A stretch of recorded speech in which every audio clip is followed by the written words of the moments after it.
Every high and crushing low taught me something invaluable: resilience. I began documenting my journey, recording every lesson and every step towards rebuilding my success and my mental, even if no one else was watching. I didn't know where this path would lead, but I had Frank, Rosario, and the memories of everything I built and lost, fueling my determination. What you're about to see is my journey, the highs, the lows, and every moment in between, captured during a time when I was all alone, but never defeated. I'm going to get back to being a millionaire. No matter what, I will make it.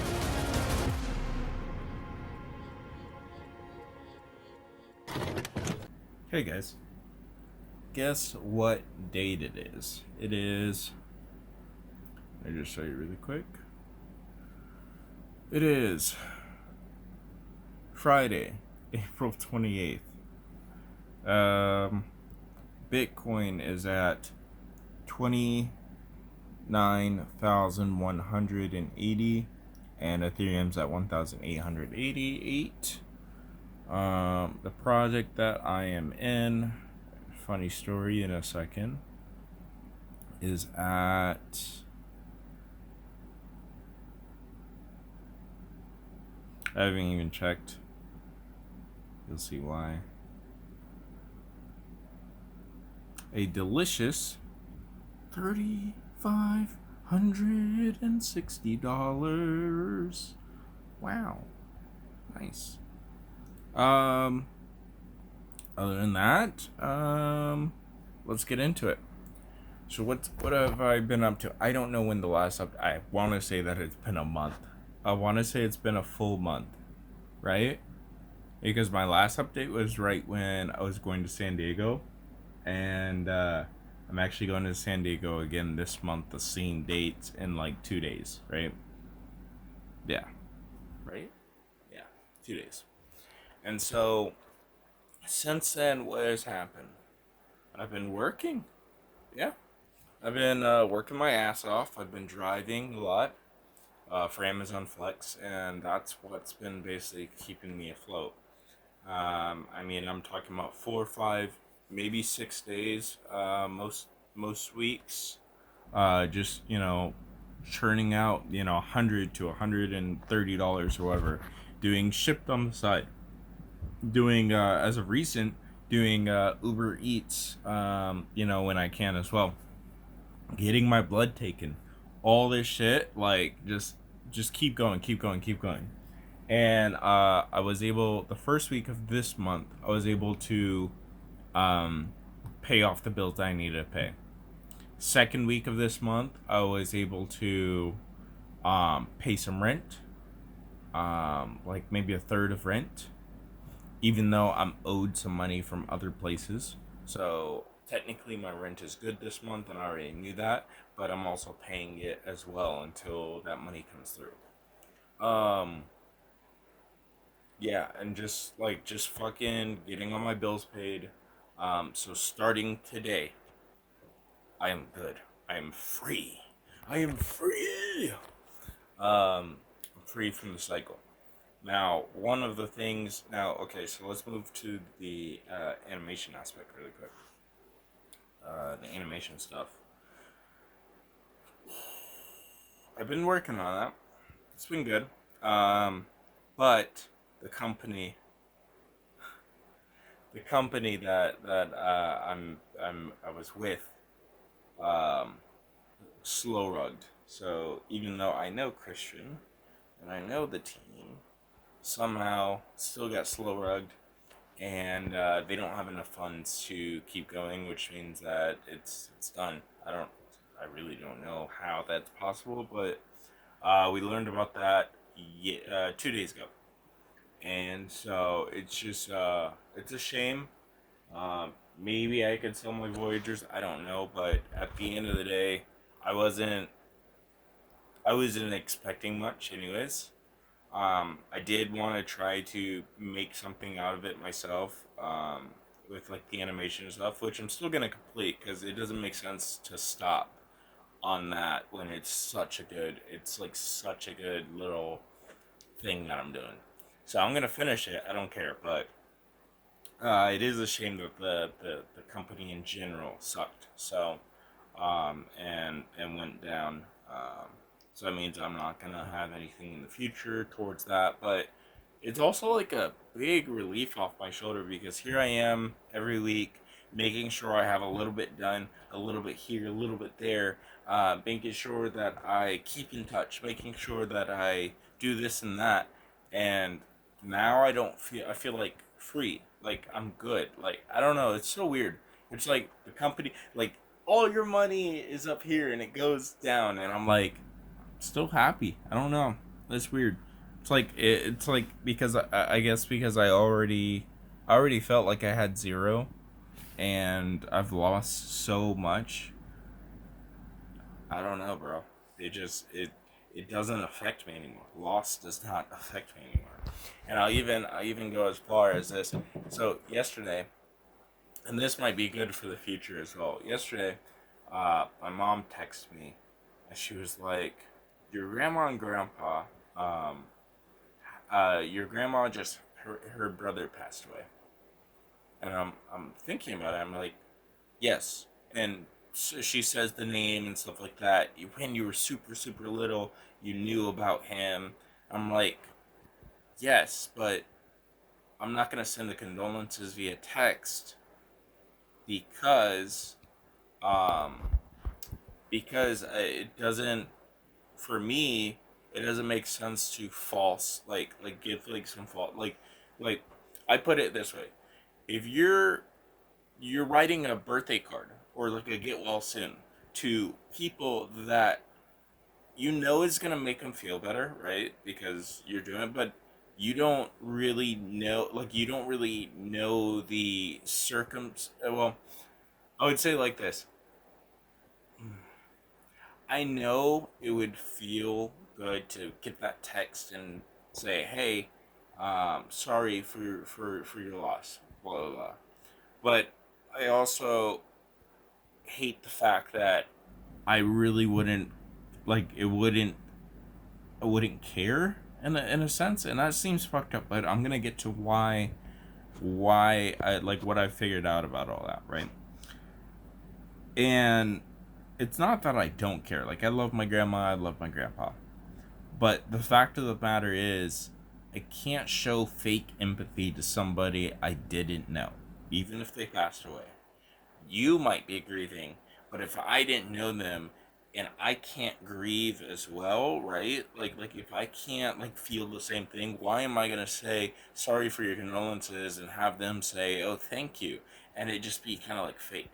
To me, that's what I feel like. It would just be fake. It'd be out of place because I don't care at them. Like not that I don't care about them, but I don't care to feel anything about the situation. So why am I gonna fake like I'm sorry, like I feel something, right? Does that make sense? Because I'm not one to fake emotions. Like I don't, if I don't like something, or if I I'm gonna let you know, or if I feel sad about something, I'll let you know. But it's just weird that it's like I don't feel anything about it, so I don't know if that's just a me thing or if that's just the specific situation. But anyways, where was I going with that? Um, I ended up saying the condolences anyways because I asked online a couple of friends and I was like, "Hey, am I wrong for not doing this?" And I guess at the end of the day, it doesn't matter whether it's fake condolences or not. People will take it anyway, so that's why I did it in the end. But to me, it doesn't make logical sense to say that you're sorry for something that you're not actually sorry for, right? Or like fake sadness, you know. Oh, here you go. Oh, it'll be okay. It'll be okay. And you know, or like believe in something that you don't just for somebody else. You know what I mean? Like, you know, like one day that's gonna come true. You just wait it out. But at the end of the day, like in your heart, you don't believe that that's gonna come true. It's like, uh, it just puts me off. I don't know. But one thing I've noticed is that I probably don't have that much empathy anymore. I've come to realize that after yesterday because I had to question everything. I had to question my empathy as a person, and I think because I put myself in a couple like situations in my head. I think that I've lost a lot of empathy just because of based on all the mental strain and mental loss I've had. It's the only thing I can think about because as a normal person, yeah, you would basically just do that, fake it. I remember I used to do that too, just as a thing, and I never used to question it. Now I question it, and so it's one of those things where I feel like if I get to that next echelon, I'm probably gonna not have that much empathy for anything. Just putting in a video so that way people know it's the life I've lived that has changed my empathy, my look on loss. I cannot feel like any person that would lose 100K would be crying right now. Would be down. I've been in this mood, in this mode, for about 2 years now.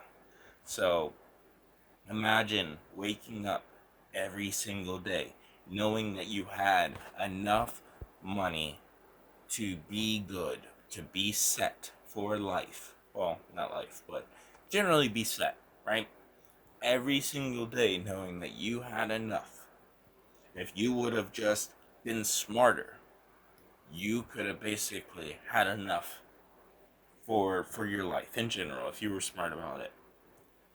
That's basically my mindset the last 2 years. And so I think having that, when you go through that, it fucks up your whole entire perspective on how you lose things, what is loss, empathy, that whole thing. So I'm putting that in a video because I think it's one of those self analysis that you really have to take into consideration if you ever go through something like this. That yes, you probably will lose your empathy at some point if you become a millionaire overnight and then basically lose everything and have to struggle through that whole mental battle for 2 years, knowing that you could have done something, that you, if you were smarter, you could have been good.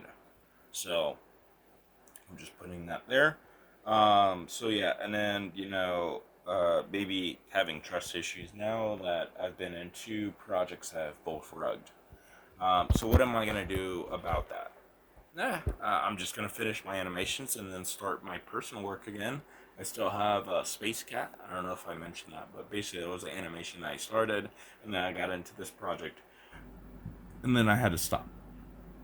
But it's pretty much done. I just have to finish it. So I'm gonna finish I'm gonna finish the animations that I have to do for the project, and then do Space Cat, and then go back to my personal league stuff, and then yeah, just keep on doing that shit.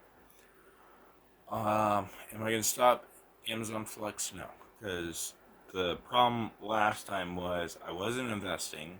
I was complacent. I stopped working. I stopped doing stuff. I stopped that drive, and so now I'm not gonna stop that drive. I'm gonna keep it going. I'm gonna make sure that if I have extra income or anything like that, that I use it wisely to invest in either myself, invest it into my business, if it can make money for me, so like buying laptops that have graphics cards that can render, that sort of thing. If it can make money for me, buy it. If it can't, I'm not going to use it towards the business. That's my end goal, because before I was spending so much money on the business even though I wasn't making anything, and that was a big problem. I could have had about 200K, roughly about 200K, that I spent just on business that didn't go anywhere. So that's that. Yeah, and then I'm gonna go to San Diego this Sunday. I'm gonna see my other grandparents in San Diego again. Last time was I went there to kind of let them know my story, let them know everything I've been through, the goods, the bads, and kind of get just a little bit of reflection on that. They gave me a lot of good advice that I'm not going to take for granted. Things about like don't make repeatable patterns or mistakes. Look at what you've done and try to learn from it. This sort of stuff. But like I said, I've been through so much that a lot of that I self-analyze, I analyze anyways. So some of that is like info I already knew. Um, but in general, their words kind of was in summary was basically, you got to work harder and keep pushing through it. So that's basically what I got from that. And so that's what I'm gonna do. What the hell? So just gonna keep doing it, keep going through, and just going at this pace. Also, a couple of days ago, I helped my friend Rowena with her funds.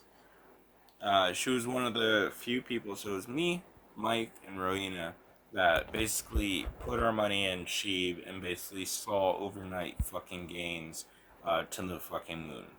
All three of us failed to get out at a proper time, and all three of us pretty much lost all of our gains.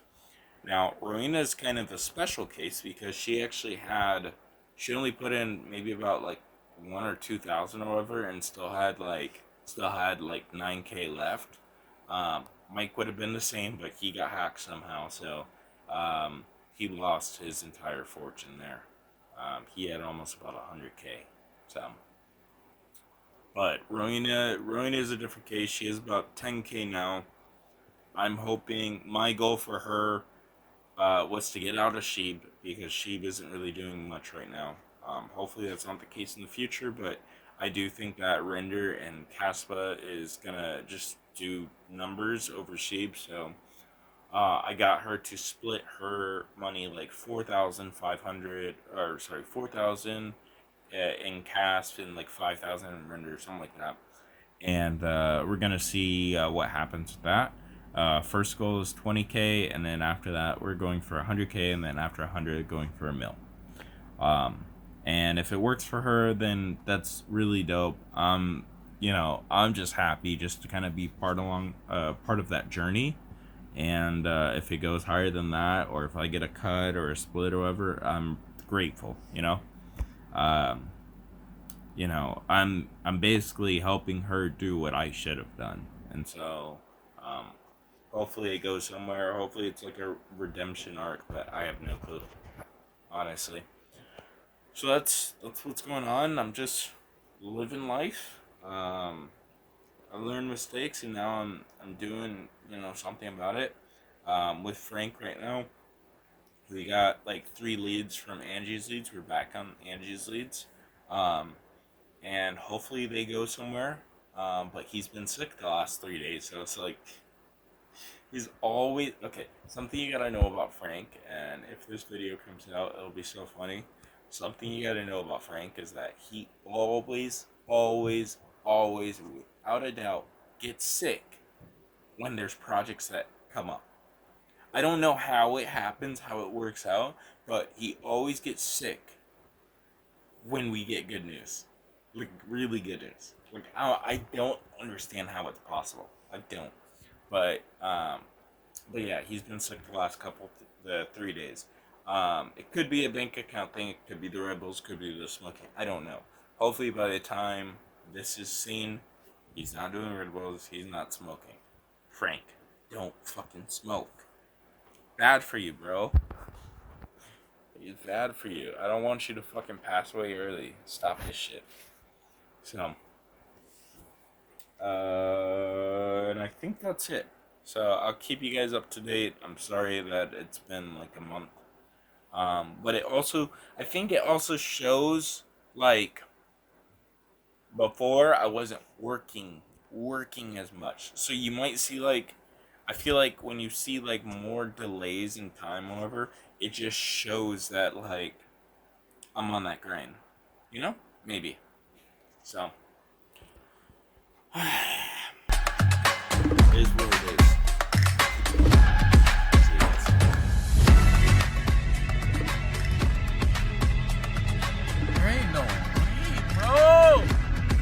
The fuck?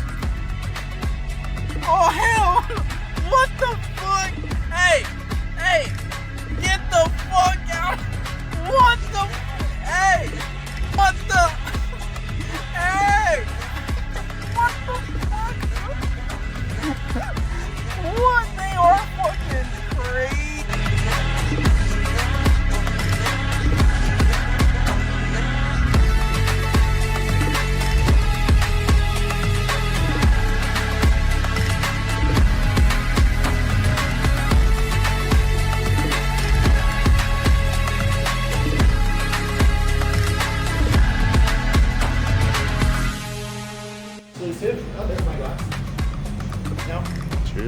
If you join me in raising your glass, in the words of Hunter S. Thompson, good people drink good beer.